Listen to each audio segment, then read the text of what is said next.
My husband is the type of husband who would take our daughter to visit his parents on the weekends, all so I can have some alone time. But there was a hidden motive behind his kindness. I became consumed with anger towards him when I learned the truth. Unforgivable. Surprisingly, the most unexpected couple empathized with my anger and took action to reprimand my husband. My name is Emily. I live with my husband Jack and our daughter Lisa. My husband didn't have a close relationship with his parents and was reluctant to visit them even after we got married. He would always say, "You shouldn't have to deal with the awkwardness of going to my parents' house. We should enjoy our day off, just the two of us." It was nice of him to say that, but when our daughter was born, I knew things couldn't remain the same. His parents came to the hospital right after she was born, but we hadn't taken Lisa to see them since then. I started to feel guilty about not letting them see their granddaughter for half a year. "Hey, Jack, don't you think your parents would like to see their grandchild? We should take Lisa to see them soon. It's only fair." "Don't worry about it. I don't want to spend my day off listening to my dad's nagging." Jack's father was quite strict, and it seems that they didn't get along well since he was young. I felt hesitant to go visit his parents alone, especially considering our already distant relationship. Reluctantly, I enclosed a few photos of Lisa and apologized for our absence in a letter. Every time his parents would respond with a kind, "Thank you for the photos. Don't worry about not being able to come visit." However, as Lisa grew older and it became difficult for Jack and I to go out as a couple, he suddenly started saying, "I'm going to my parents' house for a visit." "I know you're always busy taking care of Lisa on a daily basis. Why don't you take some time to relax by yourself? I'll take Lisa with me." "Oh, I feel bad about that. I never get to see your parents either. I'll come along." "No, it's fine. I often come home late from work, right? It looks like it'll continue for a while, so I want you to rest when you can." Convinced by his insistence, I happily sent off my husband and Lisa. Having Lisa there must have improved relations between Jack and his parents. He was in a good mood when they returned home. Ever since, he has continued his routine of working late on weekdays and visiting his parents with Lisa on the weekends. Come to think of it, when was the last time I had some alone time with my husband? There was hardly any time for my husband and me to be alone. One Friday night, I decided to wait for him to come home so we could talk. "Welcome home." "Emily, why are you still up?" "I want to talk to you about something." "About what?" "I want to go to sleep. We'll be leaving early tomorrow to go to my parents' house." "That's what I wanted to talk to you about. I'm thinking about joining you guys tomorrow." "What? Why? You don't need to come." "I appreciate the thought, but I've had plenty of alone time already. I'd like to see Lisa interacting with her grandparents every once in a while too, you know? Plus, we haven't had much time for the two of us to talk lately." My husband hesitantly replied, "It's kind of hard to say this, but it seems like my parents feel more comfortable when it's just me and Lisa. They feel a bit conscious when you're around." I was at a loss for words when I heard him say that. "Take some time for yourself at home." As I indulged in these words from my husband, I wondered if a rift was unknowingly forming between me and my in-laws. "I'm going to visit my parents with Lisa tomorrow, just the two of us. Anyway, I'm going to take a shower and go to bed." Jack spoke as he briskly made his way to the bathroom. With him putting it like that, there was nothing I could do. After the two left for his parents' house the next day, I wrote a letter to my in-laws for the first time in a long while. I apologized for not staying in touch and expressed my desire to visit them once in a while. This reminded me of when I used to write letters to them after giving birth. Back then, they used to respond kindly, but now I don't know if I'll receive a reply from them. After sending the letter, I waited for their response, as checking the mailbox became my routine. One day, I found a letter in the mailbox. It was from my in-laws. My heart pounded as I opened the envelope. The content of the letter was something I didn't expect. "We're glad to hear from you after such a long time. How is Lisa?" Has she grown a lot? We would be happy if you could send us some photos again. Judging from the content, it seemed that they hadn't seen Lisa in a long time.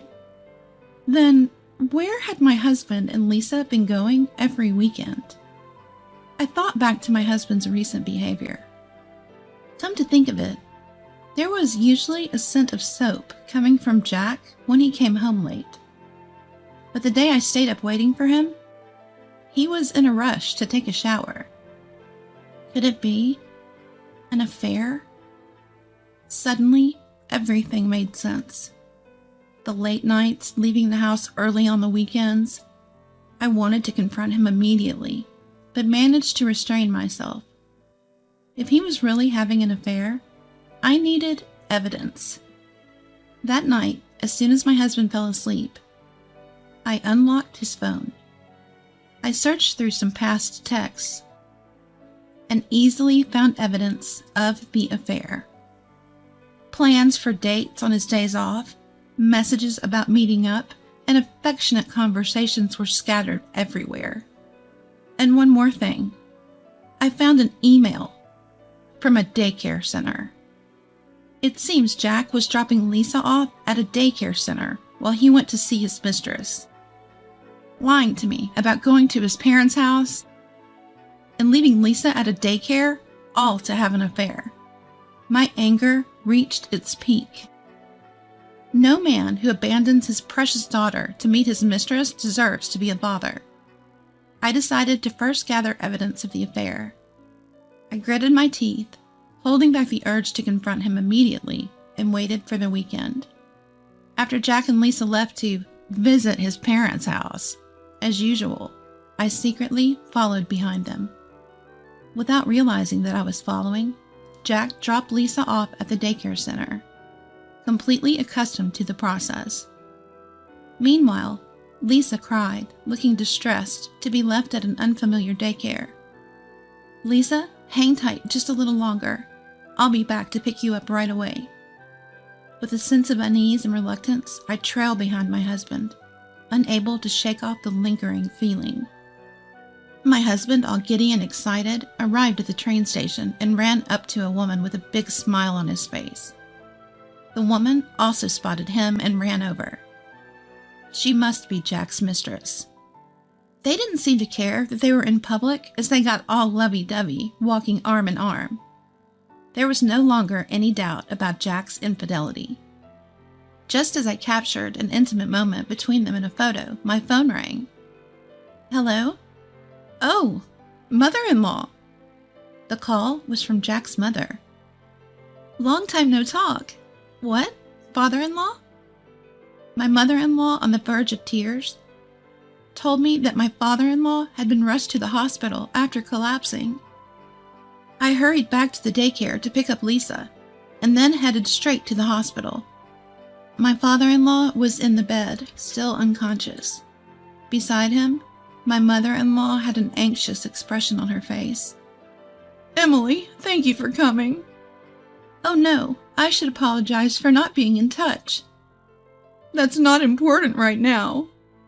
My mother-in-law noticed Lisa, and her eyes lit up. "You've grown so much. Look, honey, Lisa's here to see you. Please wake up." She spoke to her unconscious husband, her eyes welling up with tears. But there was no response from my father-in-law. She wiped her tears and spoke to me.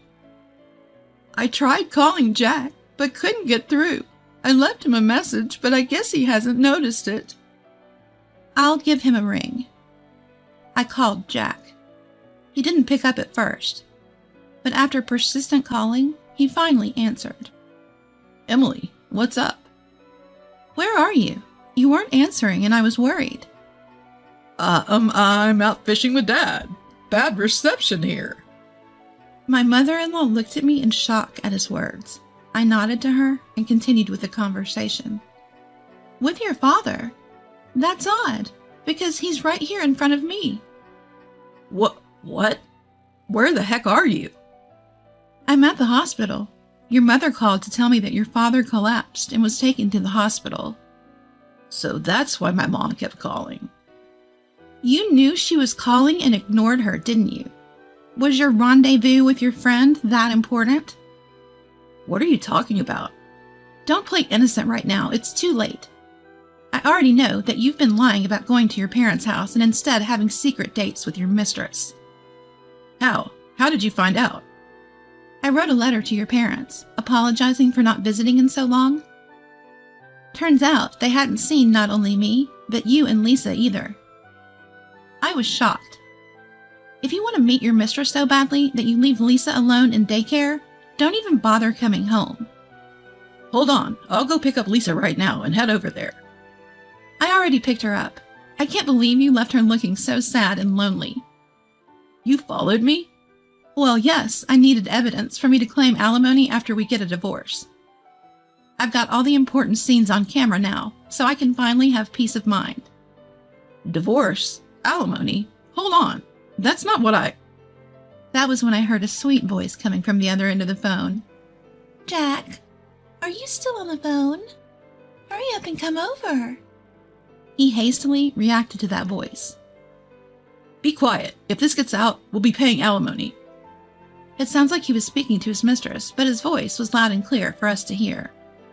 With my mother-in-law as a witness, claiming alimony was now a sure thing. I hung up the phone in disbelief. My mother-in-law gazed at me with astonishment. The conversation you just had with Jack. I'm sorry for all the trouble at such a difficult time. Jack has been out of the house every weekend lately, saying that he's going to visit you with Lisa. They haven't been coming over here at all. Yes, I noticed he'd been lying when I received the letter from you that led me to discover his affair. Jack's having an affair? How could he do such a thing when he has such an adorable daughter? He prioritized his mistress over our daughter. Today, as always, he left a reluctant Lisa in a daycare to go on a date with her. So, that's why he initially lied about being out fishing with his father.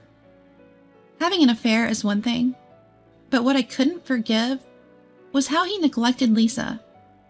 I was collecting evidence to get a divorce when I received a call from you. Is that so? I'm sorry about my son. No, you don't have to apologize. Besides, it's not right to talk about us while your husband is in this condition. Just then, a raspy voice echoed through the hospital room. Don't worry about it. My mother-in-law and I were startled as we looked toward the source of the voice. My father-in-law, who barely opened his eyes, spoke to me. Emily, feel free to let go of my son whenever. Father-in-law! I hastily pressed the nurse call button. My mother-in-law rushed out into the hallway to get the doctor. The doctor arrived and after examining my father-in-law said, No need to worry anymore. We'll keep him here one more day just to be safe. But if there's no change in his condition, he can be discharged tomorrow. Thank you so much. My mother-in-law and I joyfully held hands. My father-in-law was also watching us with a gentle expression. As the doctor left the room, Jack entered. Dad, are you okay?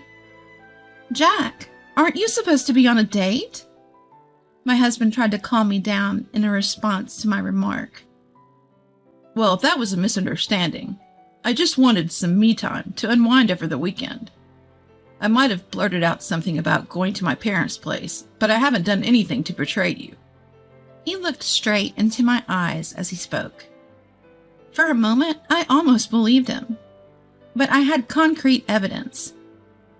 I won't be fooled by you anymore. I saw you meeting up with a woman at the train station. She's a colleague from work, and we happened to bump into each other. But you guys started walking intimately together, didn't you? We both hadn't eaten lunch yet, so we decided to grab some lunch. Then what about the voice I heard over the phone? I'm sure I heard. If they find out about us, we'll get hit with alimony. At my words, Jack seemed flustered, but continued to look straight into my eyes as he continued. I don't remember saying anything like that. Maybe it was a couple's conversation from the table behind us at the restaurant. It seems like he was going to play dumb until the end. Am I just going to be swindled again? Just as I thought that, my father-in-law shouted at Jack. Cut the crap. You've always been like this. When you lie, you always look people straight in the eyes. Hearing his father's anger, Jack immediately shrank back. In a barely audible voice, he retorted against his father. Dad, it's none of your business. None of my business. Have you forgotten all the times you've deceived people and caused trouble?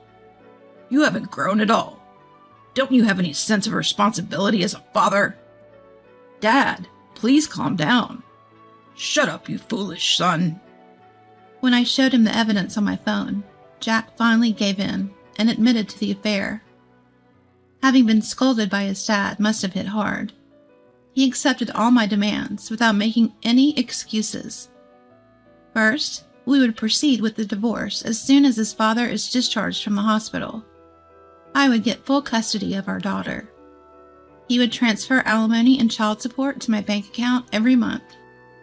Following the suggestion of my father-in-law, I created a written agreement on the spot and had Jack sign it. Afterward, Jack bolted out of the room.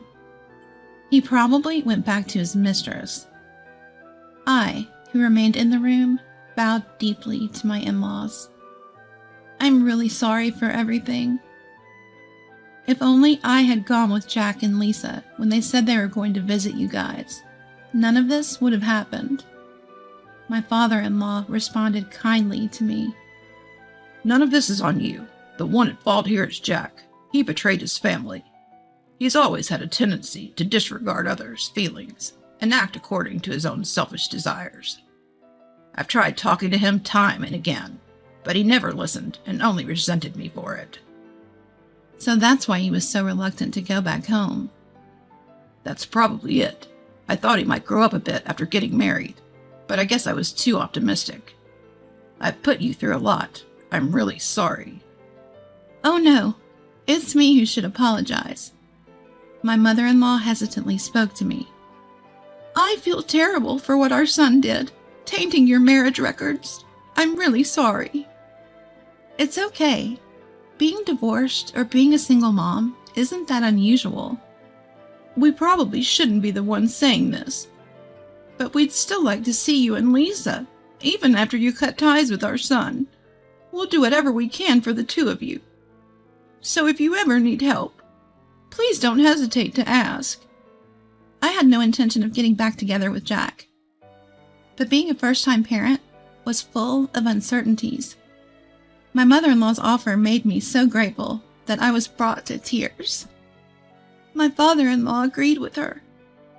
Yep, I'd like to second that. Let us support you and Lisa in place of our foolish son.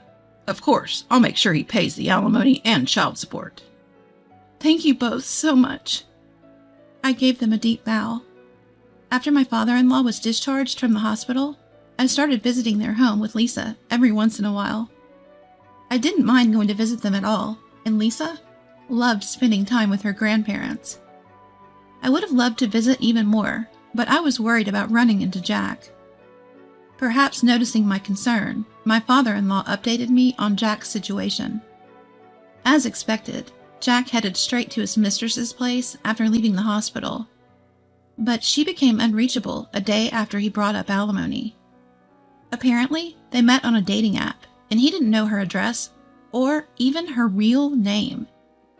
Perhaps she was only after his money from the beginning, as she was much younger than Jack, and dressed in flashy attire. She must have realized that she couldn't get any more money and decided to abandon him. I couldn't find her either, so getting alimony from her was impossible. But thanks to my father-in-law, who advised me to set up the alimony a bit higher than average, what I received from Jack was sufficient for living. Jack, realizing he couldn't pay the alimony and child support with what was left of his assets, seemingly went to his parents to ask for money. My father-in-law didn't let him set foot inside the house. I'm cutting ties with a foolish son like you. Don't ever come back. and don't you dare bother Emily." And with that, he was kicked out. Jack was barely making ends meet and was somehow scraping together alimony and child support. Hearing all this made me feel relieved. Since my in-laws cut ties with him, I didn't have to worry about running into him while visiting them. I must say, marrying Jack was a mistake, but getting to know such kind and wonderful in-laws was a silver lining.